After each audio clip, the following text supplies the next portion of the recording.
So I would like to start with a short presentation of my theoretical perspective. I come from culture studies, as you can see here. So culture context is always very important in my research. And this you can see the cover of my last book, published in 2023. It is in open access, so I will be happy if you have a look later to it.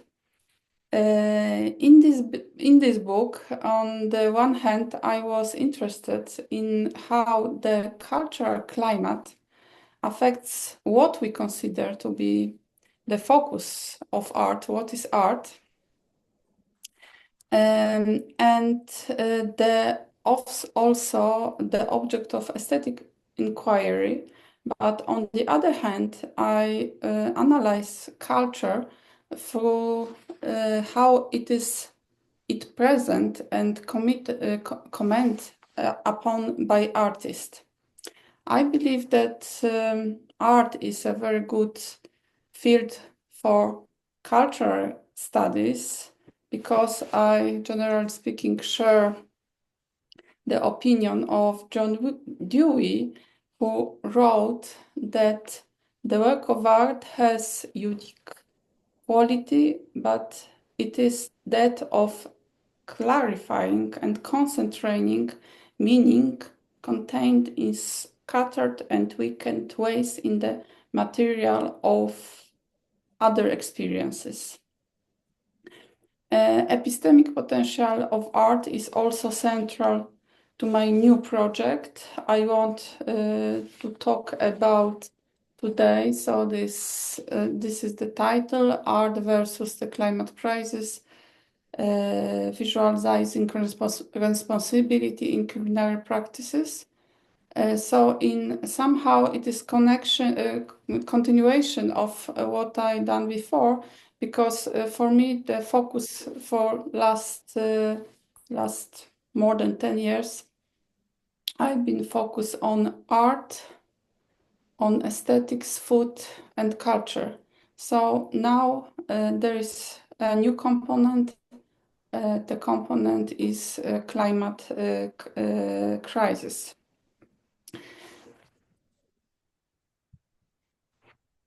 In October 2022, at the Barberini Museum in Potsdam, climate activists attacked Claude Monet painting by throwing potatoes at it. They did not. Their attention was not to destroy the painting, as the canvas glass panel to of the climate crisis and the need for immediate action. After this act, they tape their hands to the wall near the painting. In doing so, they raise the question behind similar action in other European museums. It was the question: is art more valuable than life? So my starting point is the question: what drove those young people to such despair? In one of his many books, Zygmunt Bauman, a Polish sociologist, depicts a catastrophic earthquake that took place on 1st November 1755 in Lisbon. The entire city went up in flames. Bauman argues that this disaster ushered a new way of thinking about the world. Specifically, the novel idea was that people had to take hold of and manage nature, and that this aim could be only achieved by scientific and technological advancement. However, our experience today, more than 250 years after the cataclysm, makes us realize that science and technology are sometimes source of problems rather than salvation. We feel the effects of industrialization even more acutely as we do the consequences of technological change.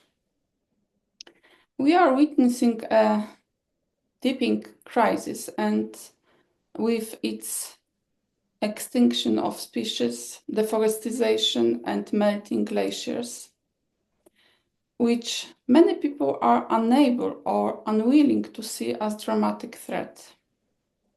The statistics and warnings about the consequences of climate crisis and the need to stop treating nature as a source of unlimited sources subordinated to human needs do not appeal to a large part of the public.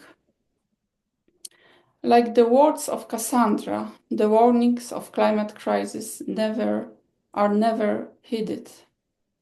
How do you address the communication limitation of science, and where should we look for another ways to motivate and stimulate public concern?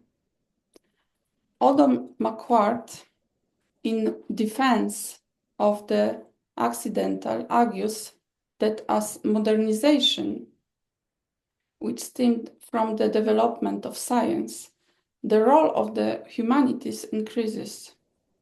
Marquardt emphasized that, quotation, the more modern the modern world become, the more unavoidable the human sciences become. Adding that it is the job of the humanities to compensate for the losses caused in our living environment by the prevalences of the process narrative. This narrative, Marquardt urges, must be counterbalanced by the polyphony of stories told from multiple points of view, diverse value systems, and various experiences. Social scientists have shown that large numbers that show an enormous death toll or an immense threat paradoxically numb human compassion. A large number neither motivate people to act nor help change crises, such as the current humanitarian or environmental one, into ethical action. Paul Slovic research demonstrates that people are much more willing to aid identified individuals than unidentified or statistical victims. So even global problems should be told through the lens of individual biographies. The importance of a proper constructed narrative is also appreciated by George Marshall, who believes that the lack of widespread interest in the climate crisis is due to a combination of two factors: a deficit of attention and a deficit of imagination. Reading, according to him, reading can be used to break through the evolutionary framework of our action. Literature helps to imagine a phenomenon that is far beyond the scope of ordinary everyday experience, and to create contexts that allow for personal engagement with the issue. Adorno demonstrates that art provides insight not only into idiosyncrasies, but also into the more universal mechanism, which in the context of poetry is referred to as a collective undercurrent. Adorno claims that, quotation, It is the undercurrent that makes language the medium in which the subject becomes more the subject. The I speaker carries and expresses the desire and needs of the society of his/her day that are hardly transferred in any other language. As we already know from the previous quote from John Dewey, he attributes a similar power to artists gifted with special sensitivity and the skill of bringing together meanings scattered across multiple experiences. That is why art makes it possible to move from an individual life to broader cultural tendencies, and as such, it can be fruitfully studied by culture scholars and improve chance for social change. Let me add one more voice. It is Nicholas Mirzow. His answer to apathy about climate threats is instead to literature to trust the language of art. He argues that to reimagine our place and role in the world, we need a new visual mode of thinking suited to the Anthropocene.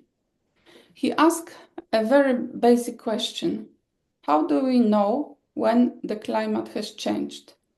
And goes on to point out that there are problems of scales, management, and understanding here that appear very abstract. The very concept of climate is an abstraction, a human rendering of data over time that that cannot be observed in one of itself. To illustrate this claim, he cites, for example, the effectiveness of the photographer James Bullock's Chasing Ice, a film from 2012. Bullock spent 3 years taking pictures across glaciers all over the world.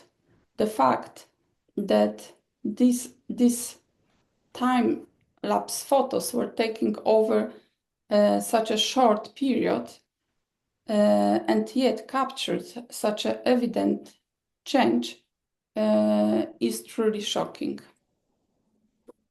In my project is precisely about the ways and purposes of incorporating visual and performating arts into the discussion of the Anthropocene. Since our eating habits are often listed among the major factors in the climate crisis, in my research I will analyze a range of artistic projects that oppose helplessness and indifference by developing visual and performative tools for illuminating and embodying our responsibility for and toward the natural environment. I will focus on artists whose work not only explores what and how we eat, how we relate to food, or how food is linked to the industry and to the climate, but also offers remedial strategies.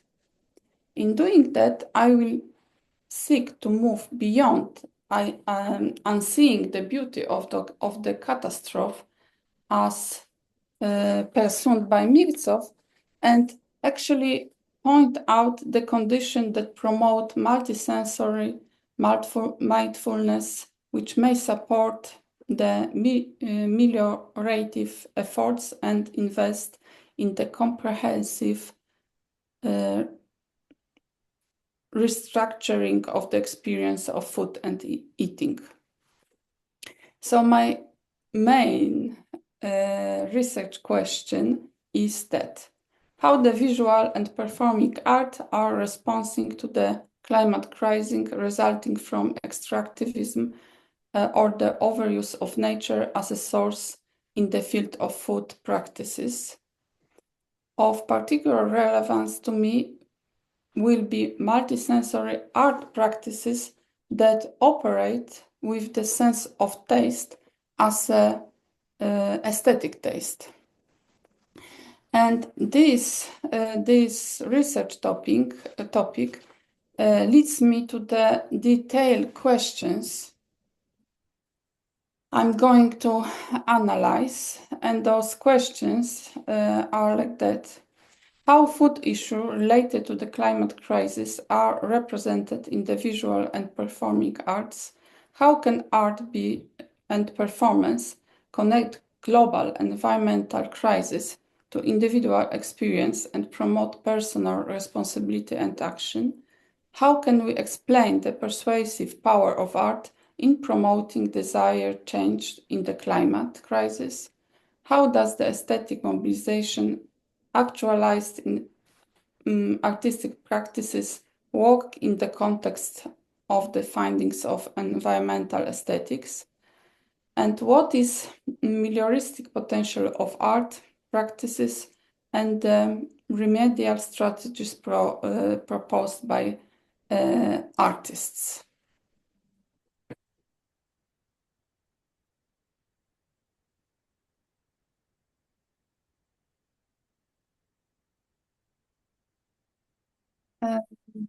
That's why, as you see, it is not strange that for like the motto of my grant proposal, I choose a sentence for Paul Valery, who says that a creator is one who make other create.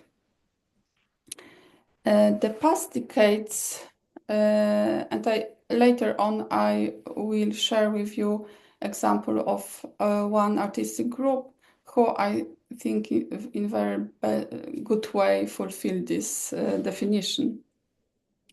The past decade has been the growth of the environmental humanities, and as Aunt Singh writes, quotation, for the first time in my life, scientists are seeking the help of humanists to learn about the world.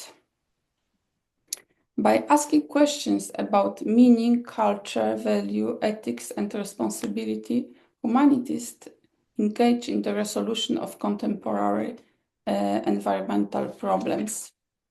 An important part of the environmental humanities is eco-criticism, which grew out of literary studies and focus on the analysis of the image and role of nature in literary text, the relationship between humans and the environment, and the ecological sensibility that arise from the analysis of environmental intersectionship, call for sustainable development or the growth and environmental justice. For example, climate fiction scholars suggest that literature, through its particular aesthetics qualities and the imaginative freedom it offers, can have a mobilizing effect on a wide audience, and that it has the right tools to influence attitudes and to be a motivation to take concrete corrective action. There is already a substantial literature analyzing the involvement of art and literature in the issue of climate change. Published in 2009, A Keener Perception, Ecological Study in American Art History, was the first book to present an ecological perspective in art history. However, the authors and the contributors of the chapters collected in the book do not focus on food as an aspect of eco-criticism. Moreover, although our way of eating is often pointed as one of the main reasons of the climate crisis, that has been no study devoted to food as a subject of art in the context of the climate crisis. So my ambitious and is to fulfill this gap, and I hope that this project will end with a book about this. I will study artistic undertakings that work against powerless for illuminating our responsibility for the natural environment. We have still the quotation from the Paul Valery, and it is good because, as I mentioned, I would like now to move to the concrete artistic practice, which I think that cooking section, because I'm going to talk about British collective cooking section, and in my opinion, they put this definition into practice.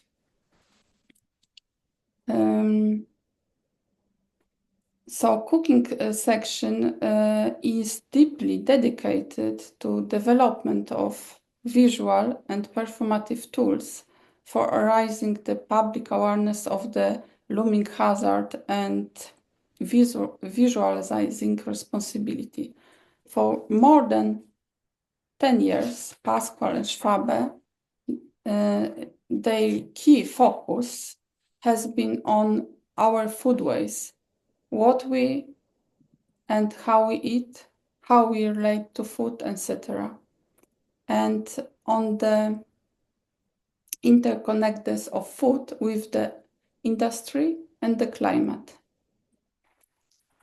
As one of their frequent strategies, they invite their audience to share a meal with a view to reducing distance and creating convenient settings for discussion on the challenging food-centered issue. The mediation between the need of the environment and the expectation of human is supposed to facilitate the discovery and development of effective eco-regenerative solutions.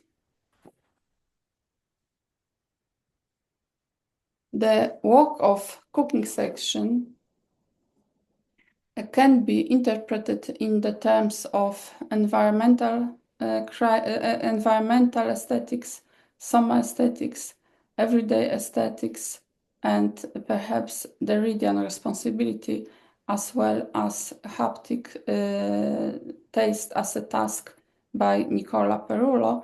And actually, I wrote a paper using this theoretical background, which is going to be published in a book of food and summer aesthetics. These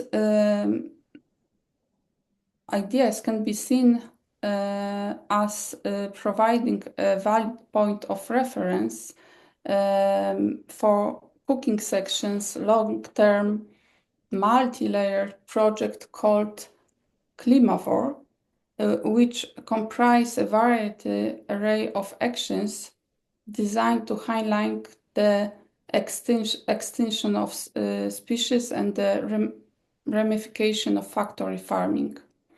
The environmental consciousness raising interventions agreed to changing our eating habits and curtailing our sense of entitlement, which make us refuse to accept the immanent limitation of the seasons of the year and climate zones. In other words, the Climavore project involves exploring the interplays of our diet and the climate crisis. Like omnivores, unlike omnivores, carnivores, vegetarian and vegan, a climavore is pictured as a choosing or abandoning some foodstuff, not because of their origin, but because of their implication in and for the realities of the Anthropocene. What makes here what matters here is conscious decision making that not only help avoid exaggerating climate issue, but also contributes to reducing climate risk. As such, Climavore ties in with and continues on number of prior similar-minded initiatives for preventing climate change. In 2015, Julia Moskin made a case in her New York Times article for augmenting our vocabulary with new words conveying current food obsession, as she said, and anxieties. Her list of 10 such neologisms included a climatarian. Climatarian as a noun to denote a person composing their diet so as to help reserve climate change. In Moskin's own word, this includes eating locally produced food, to reduce energy spent in transportation, choosing pork and poultry instead of beef and lamb, to limit gas emissions, and using every part of ingredients, apple cores, cheese rinds, etc., to limit food waste. Pascal and Schwabe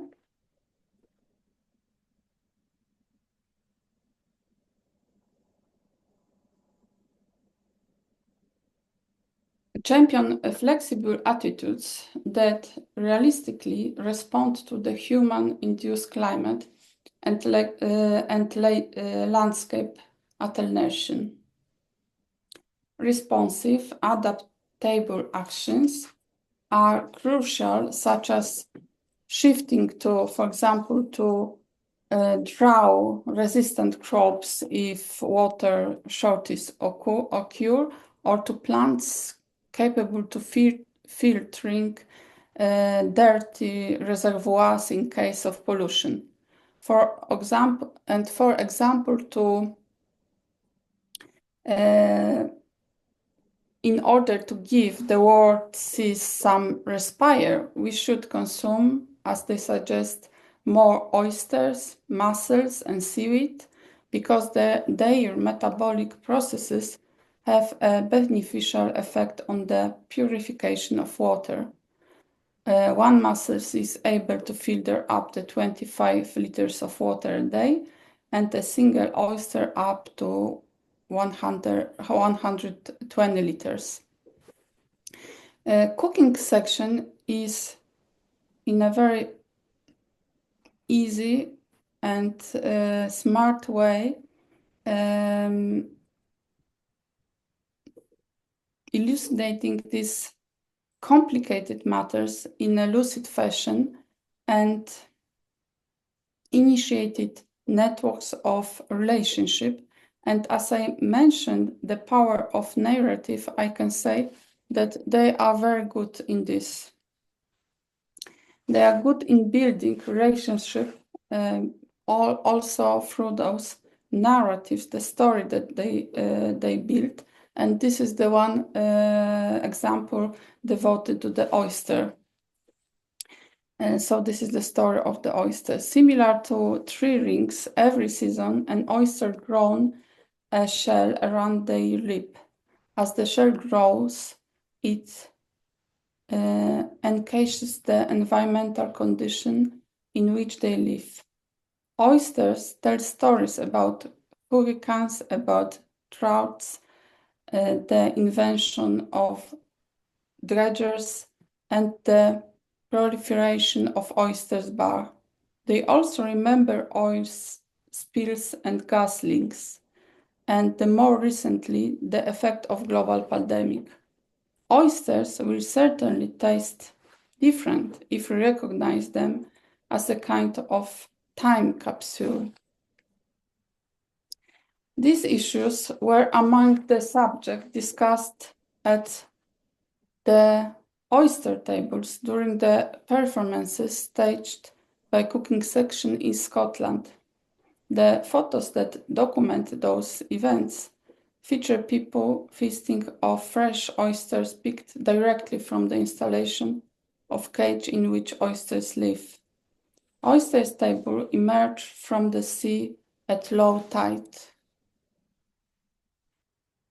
And the Cooking Section program in the Isle of Skye comprised of series of activities that were collectively put together and attended by the local community chefs, oyster farmers, and scallop hunt divers, politicians, social activists, journalists, and students, probably the future cooks. In recent years, Cooking Section has been particularly focused on the salmon. They have launched a series of artistic narratives and actions pivoting on the salmon, which, as Pasquale and Schwabe suggest, no longer even deserve to be called so.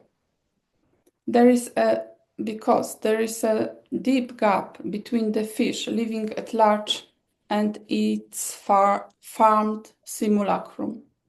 Pascal and Schwabe think beyond the carbon footprint, as their idea as informed by more comprehensive concern.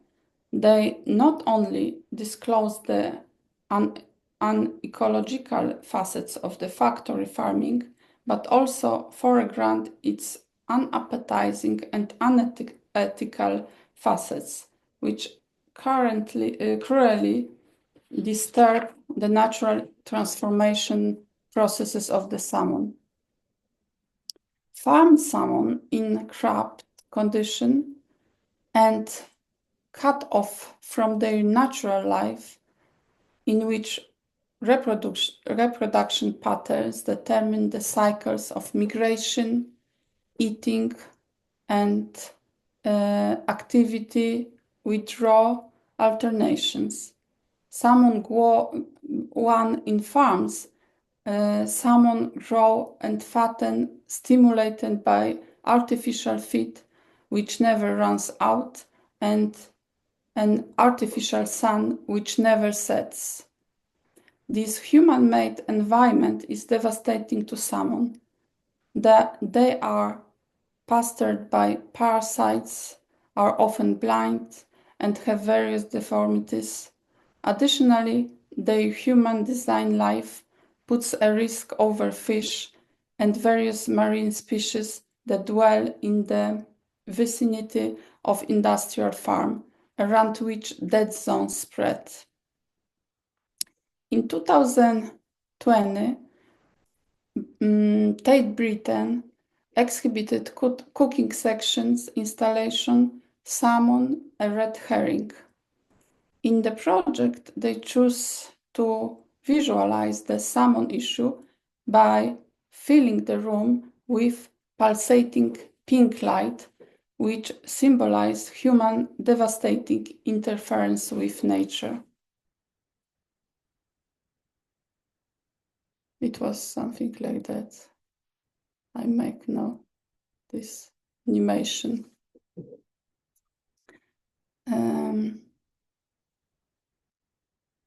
The colors of the installation alternated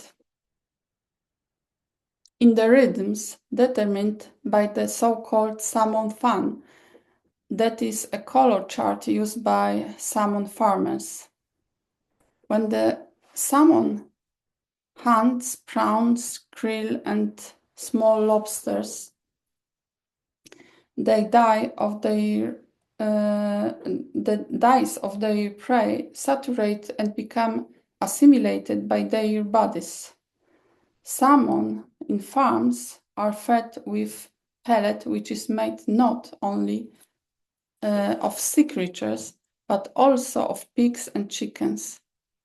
Hence, the salmon in the installation was accompanied by other unnaturally included animals whose life were enmeshed in its own trophic chain.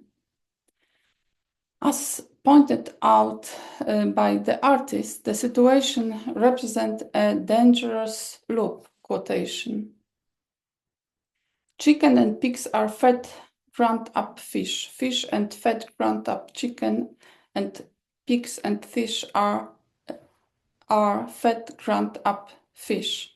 Millions of tons of animal as animal fed.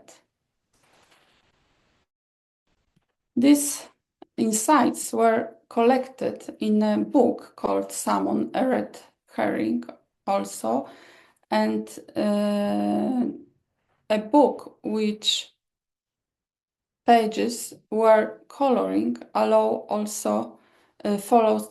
follows also the salmon fan chart. The volumes brings together the knowledge that Pascal and Schwabe acquired when researching for industrialization of salmon farming. The two artists have exhibited remarkable determination, patiently reporting, educating, and encouraging the public to embrace more pro-environmental attitudes. They were also recognized by the Turner Prize Committee, as a cooking section was nominated for the award, very distinguished award in 2021. And as per tradition, the Turner Prize Award ceremony was preceded by a show where all the shortlisted artworks were put on display. So they didn't win, but even the nomination is a big deal.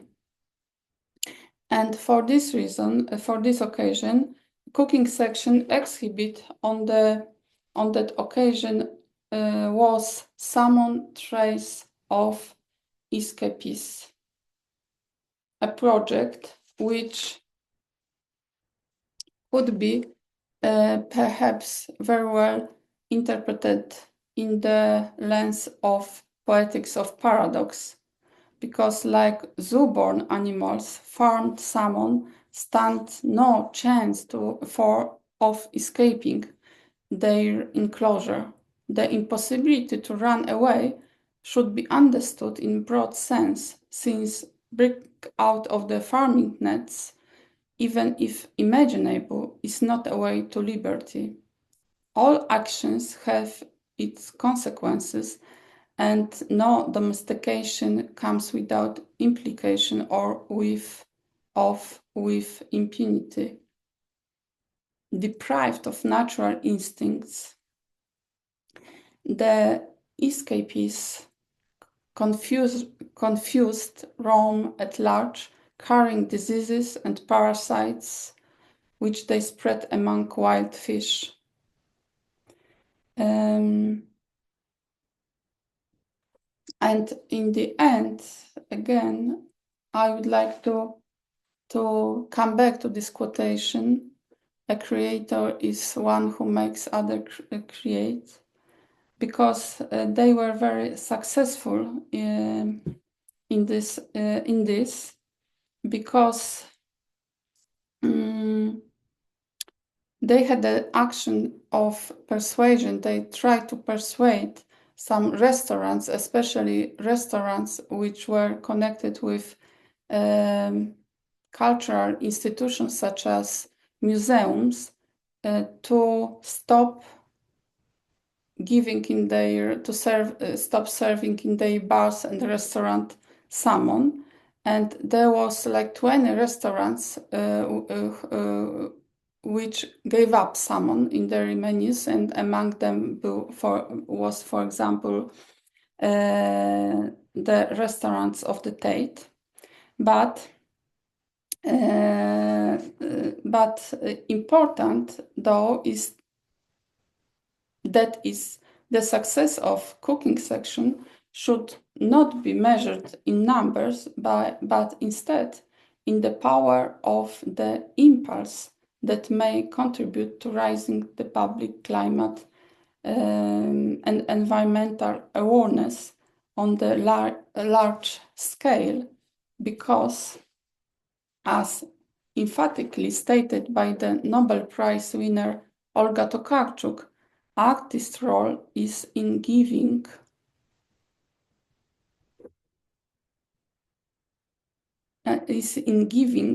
foretaste of something that could exist, and thus causing it to be imaginable. And being imagined is the first step of existence. And initially, I plan to stop here, but I have news from the last moment, because I read an article in The Guardian on February 11. More than about 27,000 salmon escaped from the nest, and it was in the biggest factory of the world in Norway.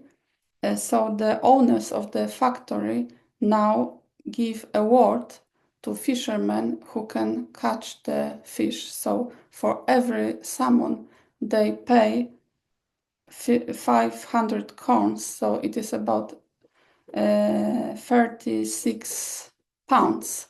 And of course, people are afraid about what is going on in the sea. And for me, it is also interesting because it seems that fishermen can see the difference immediately between the wild and the farmed salmon.